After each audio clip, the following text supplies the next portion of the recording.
Oh, I might add this other video on top of the other one, so I'll add it, yeah. So it's going to be a pretty long experiment. So I'm just generally, I know what my subs can do. I know what frequency response they can do.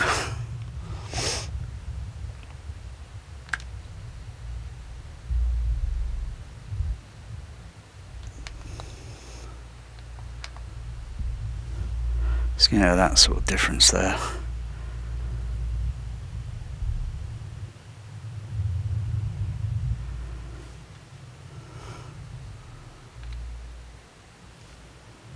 Changing the phase on the left sub.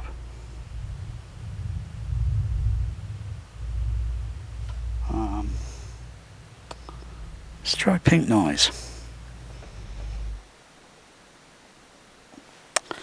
I'll try pink noise, eh?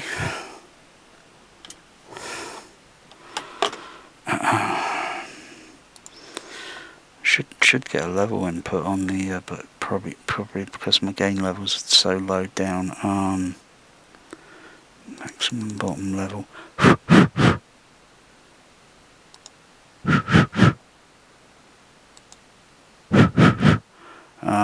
Oh, I think I know why I'm not getting, probably because I'm not outputting my, where's the output lead for the left and right? I'll plug it in.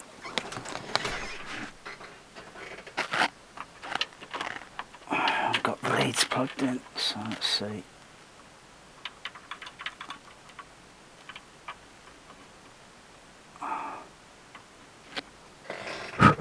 There we go, I've got modulation there. So I didn't have the other leads connected in the audio mixer. Okay. Let me turn down the what's it? It's a little bit too noisy. Jumping around too much. So fade that down.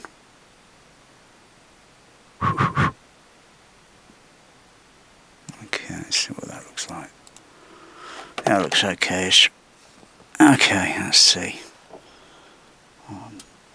Sine wave, so turn the fader down. Pink noise, pink noise, pink noise. Is it outputting? Is it outputting? Oh, there we go. Let's change these average.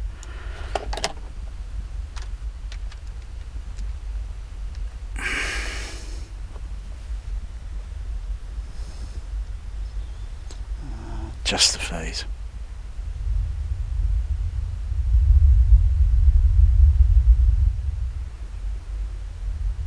So I kind of use the phase to kind of flatten out some of the, maybe say a room mode, or room gain too much, just use it to create the subs for effects, so that you get a kind of effect on the ear. I could do the stage left right. Can't really do much with the center channel now, unless when you got a film mix and you get specific bass notes that might be playing in the mix that might be on the left and the center channel at the same time, but maybe not necessarily over on the right channel. Or if you go to a Dolby Stereo mix, sometimes you usually get, because most of the say if there was like the Hunt for Red October and you get an appearance of the Red October underwater, damn, those Russians are going to get that sub before a weekend. And then it cuts to the next scene where it's just kind of got like a sound because it's running silent propulsion. You got that scene with the exterior CGI model whatever shot. All that bass will get mostly folded round over to stage left, right, and mostly in the center channel. In the 6-channel mix, like the 70mm mix, it will be like on stage left, right, and the center channel is carrying a totally different sound entirely. So yeah. I can even remember when it was playing at UCI, when I projected at UCI, everyone was taking turn projecting that because it was a cool movie. Yeah, I think one of the screens were, I think, resonated, had a little buzzing. So it's just a simple thing, you know. You go behind it and fix it, you know. It's not a big deal, you know. But the other screen was okay, but you know, that's why you got to do all these checks, tests, and so forth.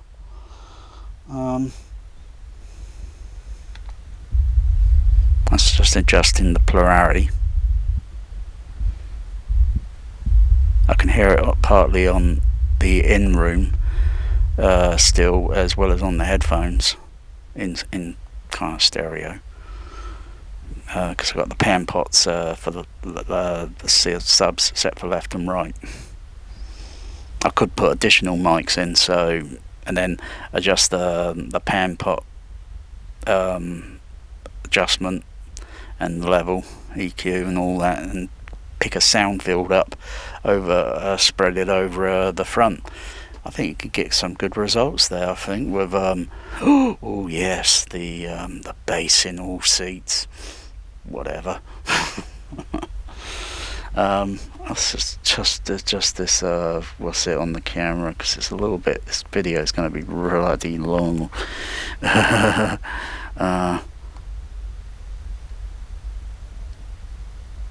let's just turn that down a little bit so that colour's a little bit more bluish on the computer thing because it looked like turquoise, or jade.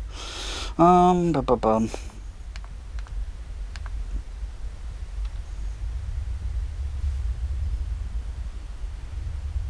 just adjusting the phase again. Let's go for the phase on the right channel.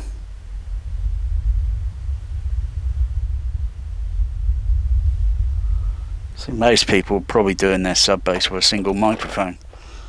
It's no wonder you're having problems in your home theatre. You know, they're tools and use them. Experiment. That's it. Just plainly experiment with it. You know, don't be shy. Don't make you look. You know, don't make yourself look. You know, don't have to make yourself look silly or anything. Just experiment. You know, and give feedback. You know, whether it might be conclusive or non-conclusive, or it's trial and error. That's all it is. Trial and error. Of course, when I move my position, I can do quite a few things here with the experiment. Of course, I've got to set that mode on the camera again. It's just a little bit too dark there. Turn that up. There we go. Set it there. If I fade the headphone monitor down a bit,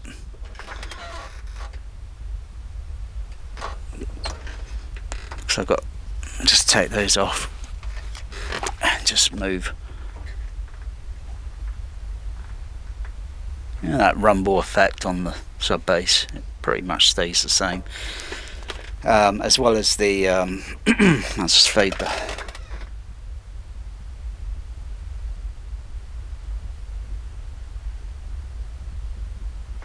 the headphone level up a little bit. So I'm still monitoring the close up with the subs and can't really notice much change there. Yeah, usually doesn't happen that way. Okay, also, because I'm playing full band pink noise, I went to the REM,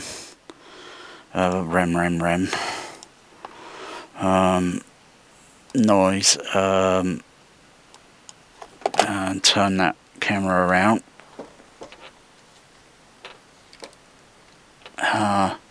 Just the ISO level if I want to, or just I think the what's it, gain level.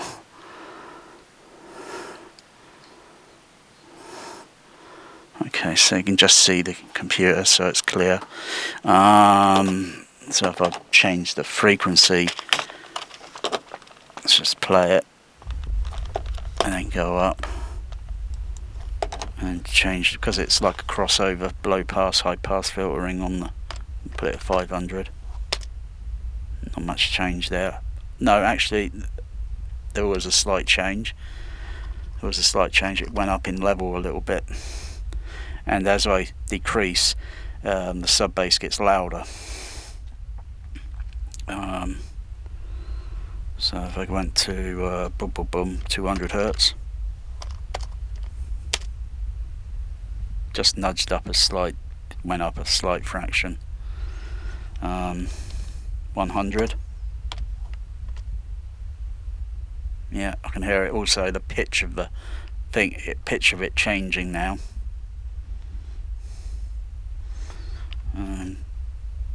Just use the key and just let it slide down. Ooh, almost feels like earthquake Sensurround.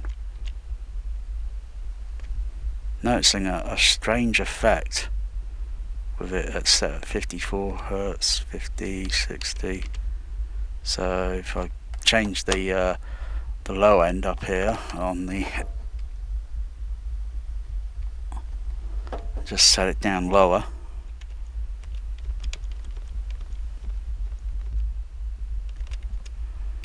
Just go down a fraction low.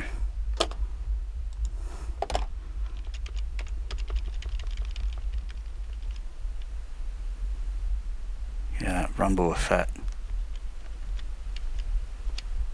It's usually what they do, and sometimes in film mixing and such, with effects and such, and putting it through some sort of you know, and you get that certain sort of, you know, it's like, let's just turn it off because it can be pretty rumbling, annoying. It's like earthquake has its a certain sound, which, you know, most home cinemas might be playing, and even though I've been to THX cinema, like the Empire Leicester Square and the Star Trek 3, The Search for Spock on the 70mm THX Marathon back in 1989, it gave me Sensurround syndrome to what it was like at the ABC in Bournemouth, because I haven't heard or felt bass like that in a cinema since the days of Sensurround. And then since after Sensurround, or the odd movies that only played, only a few of them, Earthquake, Midway, Roller Coaster, something, The Suit or whatever it's called, I think I might have missed one out, Battlestar Galactica, which gave me bloody Sensurround tinnitus, for crying out loud, 120 dB for 120 minutes, that's ridiculous, that's unsafe, but I still got good hearing range. It just gave me a flashback to Sensurround Star Trek 3, when the Genesis planet was having a Genesis quake, and so I was thinking, like, I was daring this THX sound system to break down or run out of steam. I was thinking in my mind, quietly thinking, is this system ever going to break down? It will give up the ghost, and it just kept going.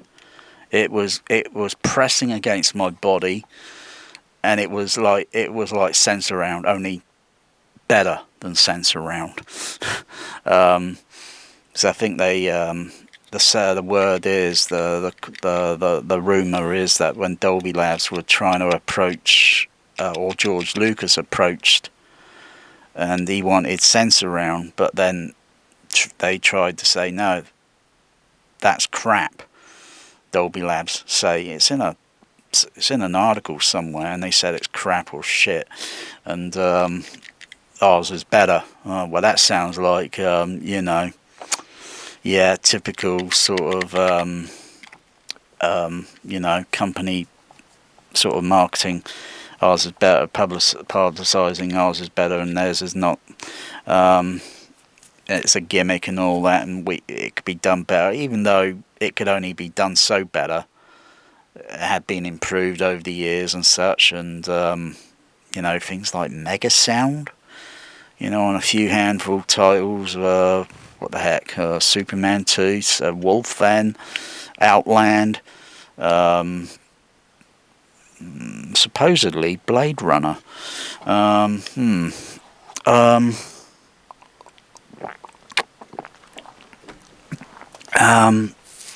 but yeah, that was just like, so you can experiment,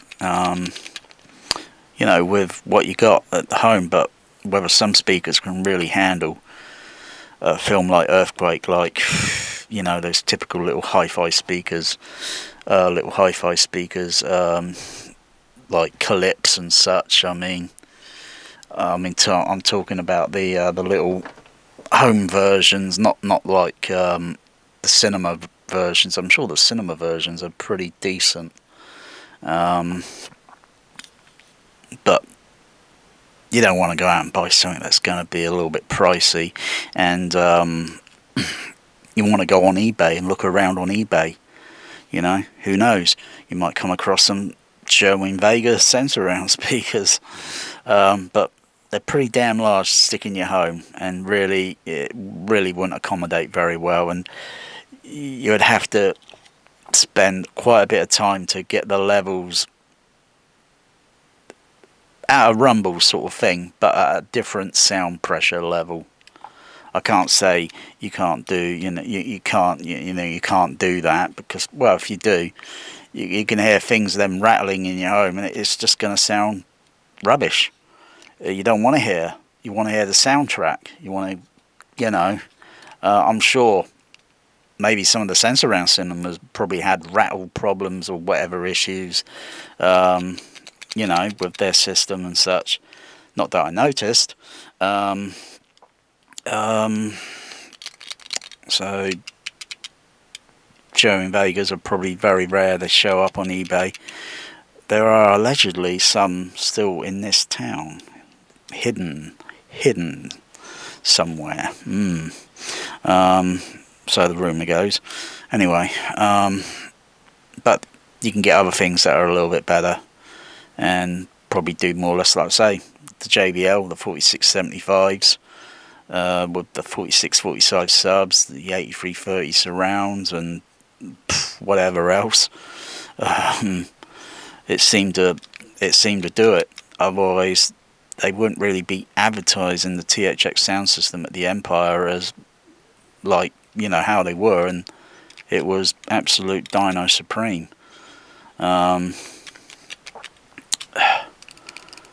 Also, it might have had a special EQ tuning or such for those movies, because between the time there was a break between each movie, they might be doing, besides putting the film print up on the cake platter, or you'd probably have two 70mm prints on one cake platter or such. Even though I think they had two cake platters on there. I think the Empire had 2 cake platters. But you got to swap, take one print off and put another one on, because they're like five films they're showing on. And so they also probably had another person making some changes, because the word is the motion picture MPU1 Dolby Magnetic preamp, which I've got one up here, was mainly the big reason it was sounding so good. Yeah. Got to have some of the tools and the equipment, and so have some of the, or if you can memorize movie sound, and then, because I can just remember it so vividly, still like yesterday. Only feels like a few milliseconds. I won't go too deep, because I'll be getting very emotional. But I suppose some people with experiences and such, you tend to, I suppose, maybe loop the experience over and over, for me. Yeah, I can just loop and I can hear those. I can play back the sound. But in this room, I might have it tuned differently, and then I might have to retune it to sort of get it similar-ish. But I won't get it as near. I can get it, or maybe I'm gonna rephrase that. I won't get it exactly. I'm getting nearish. One, I don't have the same JBL 46 46, the same bass cab, which are 15 bass drivers. I don't have 8 46 45s. Almost got almost enough surround speakers, the same 8330s. I think Empire had 22 of them, and there were 8 46 45 subs behind the screen. And instead of just having a single cab, which usually the JBL 4675A is 215 and HF horn, they had dual bass cabs, so they're maximizing the bass, so the film soundtrack, so they can play any film soundtrack, no matter how poorly or whatever, and they can play it at an optimum best.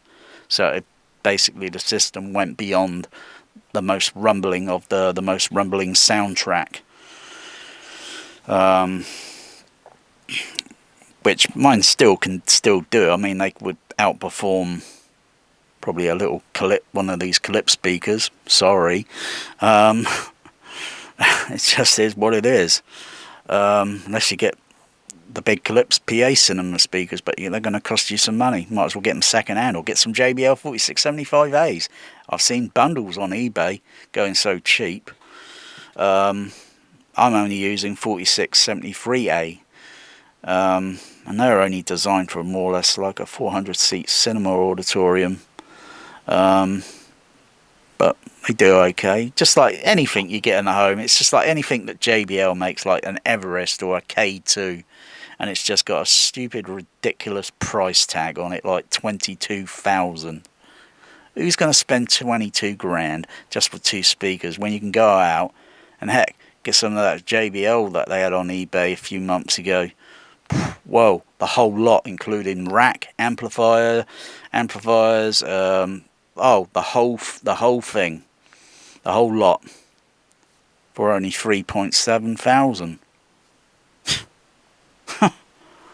And those cinema JBLs will probably leave those JBL K2 synthesis in the dust, unless you got those K2s or Everest or whatever off the back end of a lorry.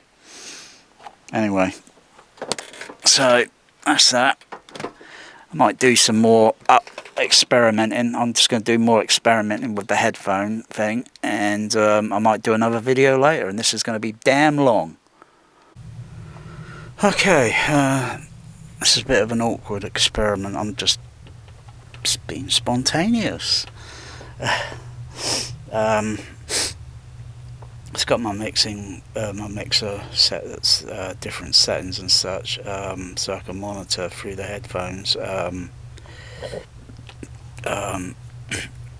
Got the on microphone Behringer ECM over there, the other ECM over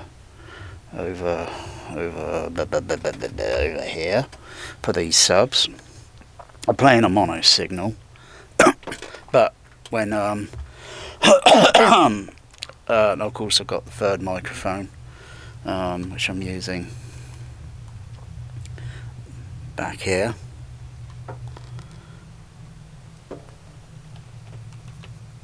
I'm just experimenting because seeing if the microphone will pick it up, if I can hear it with my ears in the acoustical space of the room.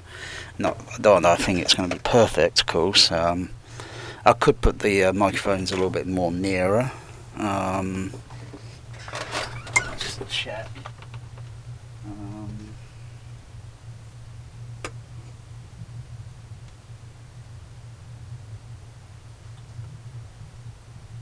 But I won't bring them too near.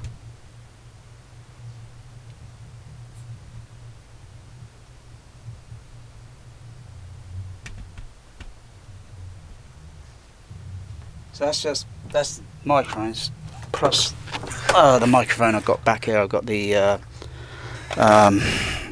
well, I've got a few things on the mixer, so I could put an extra low pass filter, so this third microphone won't pick up too much low frequency. So I've just engaged that. Plus I've got the EQ turned down or low, so I've only got the mid-range. So maybe a bit of signal noise going up there. I've just got the mid-range mostly turned up. So that's just the subs being picked up by the microphones. The microphones picking up the subs. The microphones picking up the subs. Not sure if that was maybe overloading a little bit. Let me just play that back a little bit. Turn the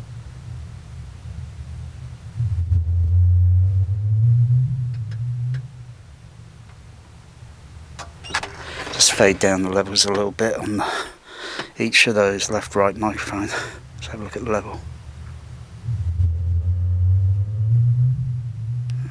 It's not too bad. One level is a little bit too.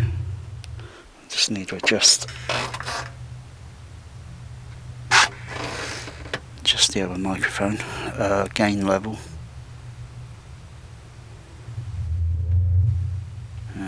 Very faint. Let's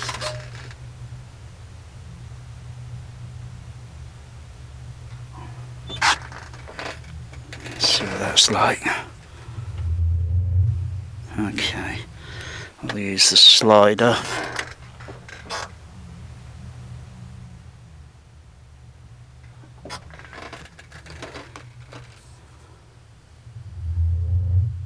I'll use the slider a little bit more just to fade it down, so it doesn't overload.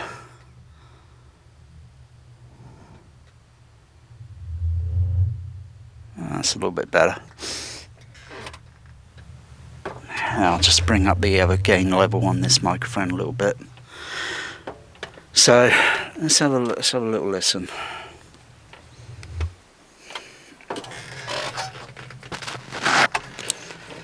Let's see, and put a foam little foam thing over the microphone, so I won't get too much of that blowing sound. So I get a little bit, but still minimise it.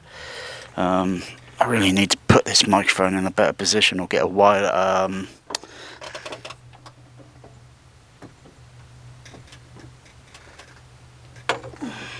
because it is I said, moved it a little bit more nearer now, so it's a bit more nearer to me. To bring the camera around, so it's a bit more this level now. So okay, so I'll just pan that back round. There's a certain effect I recall at a certain cinema. I was in the ABC in Bournemouth. The way the JBLs were performing behind the screen, I couldn't quite tell sometimes whether it was the well, I could check quite easily with Titanic, because I noticed this effect that I called crazy bass. Was it the way the bass was, and don't forget the auditorium size, of course, the width of the screen and the spacing of the screen speakers behind the screen, and actually it was pretty kind of open out behind the screen, because everything else was aesthetics. And as it appears today, it reveals the whole room size of the auditorium. What used to be is now home for the pigeons. I like pigeons.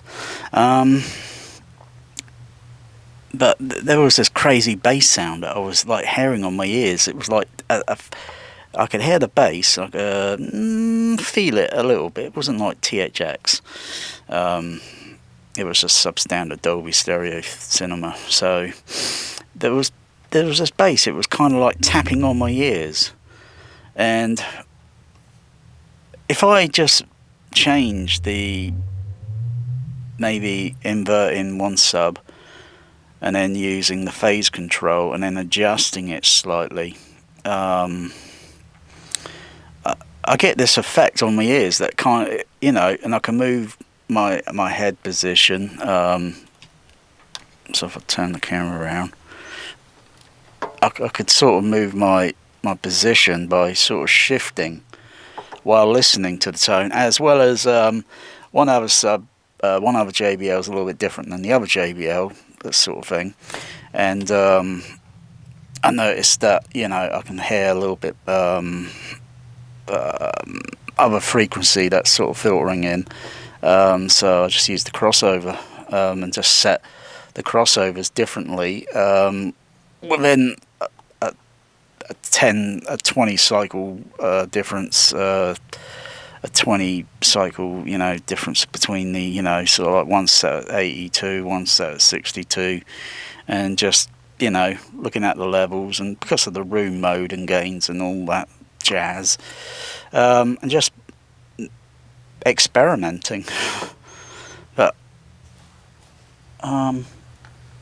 this is only a mono movie, so it's only playing through the bass extension it's playing through the STDS's 424 matrix.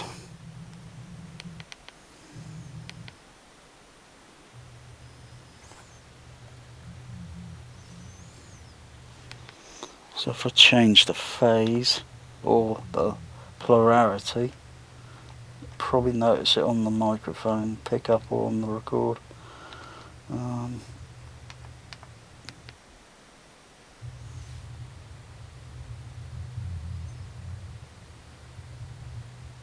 Can hear that. That's me just switching the polarity from normal to inverted. Let me tinker with the phase control on one of the subs, which would be on the left side.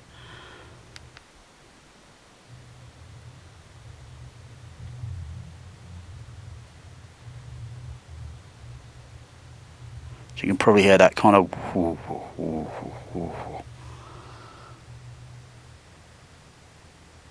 I might actually put the microphones a little bit nearer.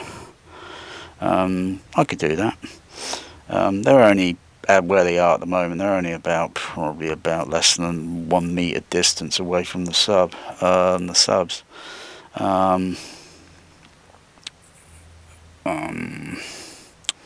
Is there a point to all this? I think there is. At least, of course, I remember how things sounded at a cinema. I just got a knack.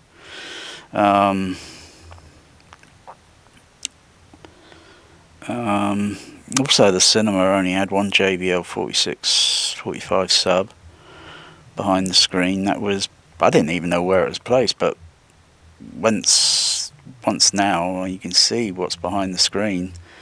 You can't see the JBL 4675As because I think they were removed, and I think they must have placed them on top of the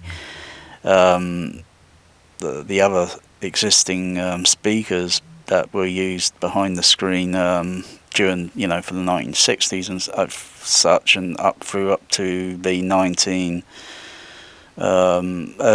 very, very early 1990s, until they were changed to JBL 4675s for Lethal Weapon 2 in 92.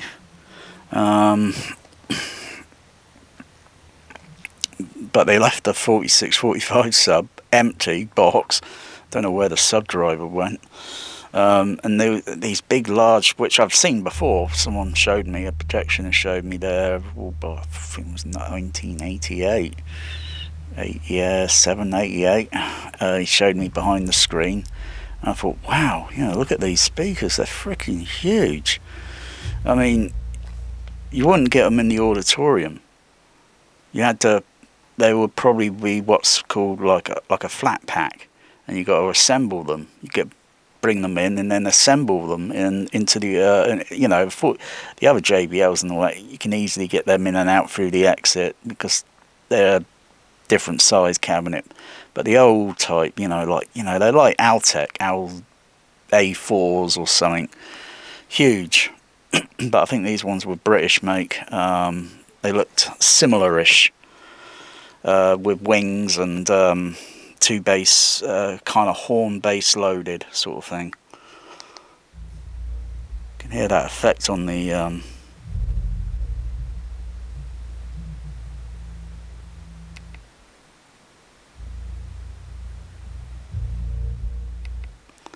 still a little bit overloading a little bit because of the sensitivity.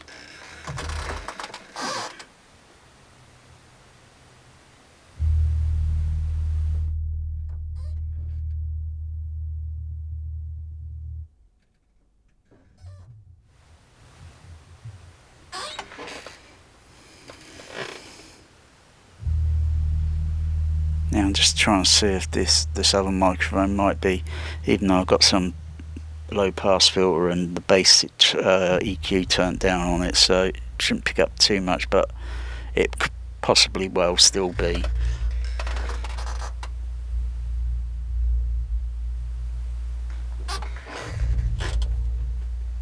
Let me take the headphones off for a second. What am I hearing? Yeah, I thought so.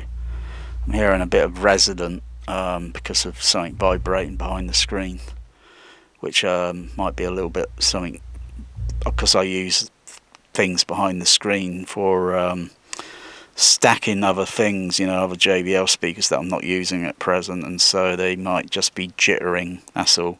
It's not the subs. There's no problem with the subs. It's just something, I just need to just move it a little bit, and guess what? It won't jitter anymore. It's only because it's only because there's more sound pressure up front than and as it move away from the subs, the gradually with a microphone you can see the frequency level going up and down, and going from great strong level and then dissipating slightly and then going up again, and as you're moving back, every per millimeter you can see it just changing. So it's nothing really I'm too concerned about that. I can turn the level down a little bit.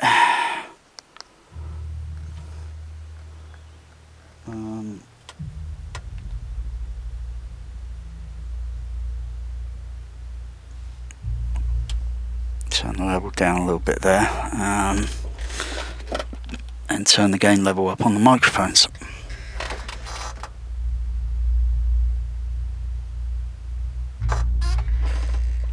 So long as I can see the levels are a little bit kind of almost highish.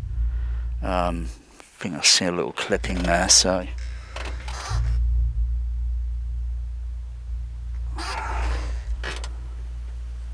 let me see. Let's go to a computer. Let's switch over the computer monitor.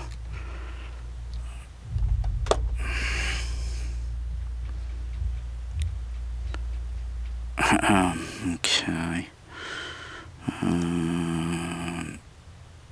Yeah, I've got the REM turned on.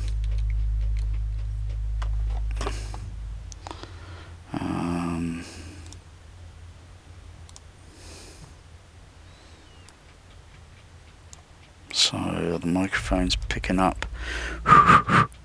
Let's switch the microphone level. It's not picking up there. Usually does. Usually it picks up, but let me play a sine wave and just look at the other thing. Where are we? Who's that at the cat litter box? Just turn the fader down. Move over to computer, move over to auxiliary number 1. Oh, was that you at the cat litter, Bear? Are you going to be mischief? Hey, Bear! He is a sneaky cat. He'll do anything to jump up behind that projection screen. try and get him over and try and lure him over. There.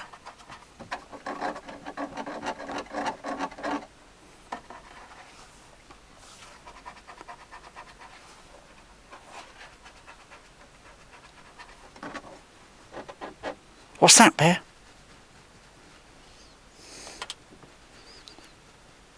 Do something to get their curiosity. Get his curiosity. I think he's getting more, sussed out on all this stuff, and he knows. Oh, now he's moving over because he's curious. Okay. Let's put a sine wave, 100 hertz. Oh gosh, got to activate the other thing. No, there he goes again. He's going to jump up. It's okay. He can't do any harm. I've got to add that. Turn that on, so I can get the sub-bass signal through. There we go. I'm going to have to get him out. Come on, Bear. Bear. Come on, get out of there. Come on. Bear, can you stop distracting? Come on.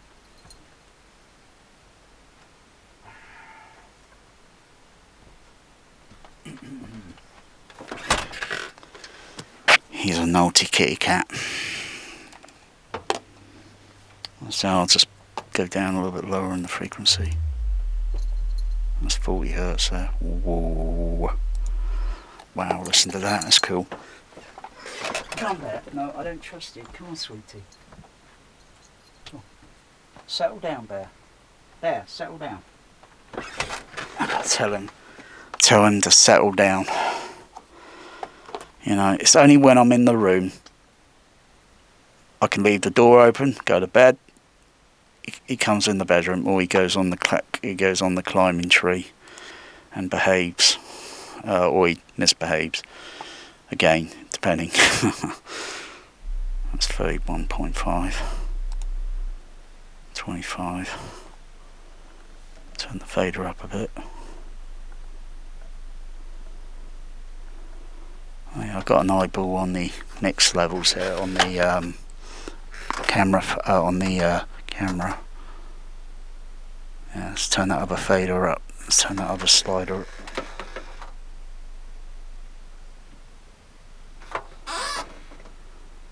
That's about even-ish. Let me adjust the phase control. So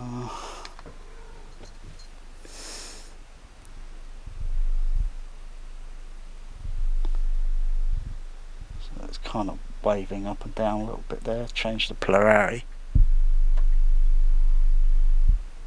So anyway, yeah, I think I could do a few more experiments with this. Oh, what's he going? Whoa, what's he doing?